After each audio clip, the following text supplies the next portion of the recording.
बाबा शिवलिंग के ऊपर वो फन फैलाए हुए दिखाते हैं ना? क्या? शिवलिंग के ऊपर कभी 5 कभी 7 फन फैलाए हुए दिखाते हैं ना? सर्प। सर हाँ, तो वो क्या विकारी हो गया वो? तो फिर पहले समझना है कि शिवलिंग का क्या है, कौन है? कौन है शिवलिंग? तो शिव कौन है और शिवलिंग कौन है? शिव और शिवलिंग में अंतर है या नहीं है? शिव है बिंदी का नाम। शिवलिंग जो बनाते हैं उसमें बिंदु रखते हैं।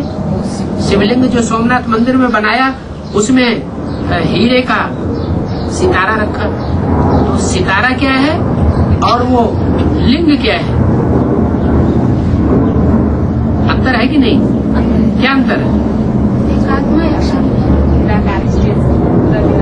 नहीं, अंतर ये है कि वो जो सितारा है वो शिव की यादगार है। मेरी बिंदी का ही नाम शिव है, वो कभी बदलता नहीं है। ऐसे नहीं कि वो बिंदी बदल करके इतना बड़ा लिंग हो जाती है। लेकिन मैं जिसमें प्रवेश करता हूँ वो पुरुषार्थ के आधार पर ऐसी स्टेज बना लेता है परमानेंट कि वो लिंग रूप बन जाता है। वो शरीरधारी ऐसा शरीरधारी बन जाता है जिसको अपने आंख, नाक, कान, इंद्रियों की जैसे स्मृति ही नहीं रहती। इसलिए जैसे कि कान होते हुए भी दुनिया की ग्लानि सुनते हुए भी नहीं सुनता, आंखें होते हुए भी दुष्ट बच्चों के दुष्ट कर्मों को जैसे देखते हुए भी नहीं देखता, ऐसी उसकी सब कर्मेंद्रियां का स्वरूप बन जाता है।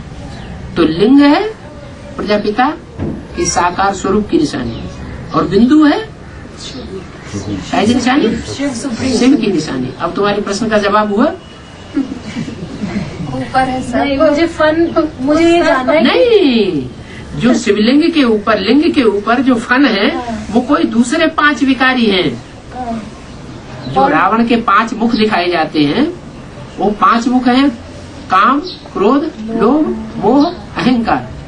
वो 5 विकार अलग हैं और 5 तत्व हैं रावण के दूसरे 5 मुख, जिन्हें स्त्री मुख कहा जाता है। जड़ तत्व वो है पृथ्वी, जल, वायु, अग्नि, आकाश।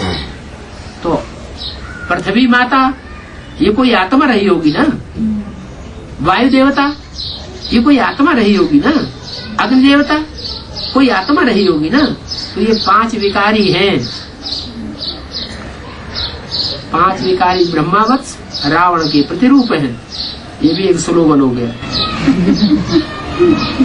क्या?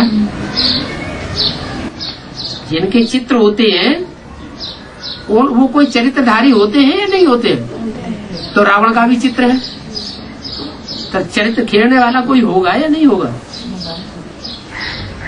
तो वो 5 विकारी जो ब्रह्मावत्स हैं वो रक्षक भी बन जाते हैं। किसके?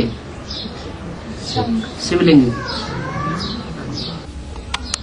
वो इस सर्प के रूप में दिखाए गए हैं जो शेष सैया दिखाई गई। तो उसमें पंचामृत चढ़ाते हैं ना, उसका मतलब क्या है? पंचामृत चढ़ाते हैं ना। हाँ, किसमें? शिवलिंग के ऊपर गाय का दूध। शिवलिंग के ऊपर पंचामृत चढ़ाते। गाय का दूध अमृत नहीं है? नहीं, उसमें पंचामृत मतलब 5 आ रहे हैं ना। ये भी 5 अमृत डाले जाते हैं। गाय का गोबर, गाय का घी, गाय का दूध, गाय का घी, ये डालते हैं ना। गाय का दही, ये सब अमृत ही है। गाय कौन है? कन्या माता ही गाय है। गौओं के मुख से ज्ञान अमृत पंचामृत का काम करेगा या पुरुषों के मुख से जो ज्ञान सुनाया जाएगा उससे सदगति होगी? क्यों? कन्या तो अपना नाम पहले ले लिया, माताओं की छोड़ दिया है। कन्याएं माताएं दोनों ही गौएं हैं। कन्याएं भी गौएं हैं और माताएं भी गौएं हैं। गौओं के मुख से जो ज्ञान अमृत निकलेगा उस ज्ञान अमृत से गंगा बहती है। इसलिए भक्ति मार्ग में क्या दिखा दिया? गौ मुख से गंगा निकली। बालाजी माँ गौ को मुख से पानी उतारा। हाँ, जो ये गंगा जी जहाँ से उतरती हुई दिखाई गई है ना, हैं? हाँ, वहाँ गौमुख दिखाया गया है पहाड़ के ऊपर, और गौमुख से पानी निकलता है, वो पानी नीचे आकर के फिर गंगा बन जाता है।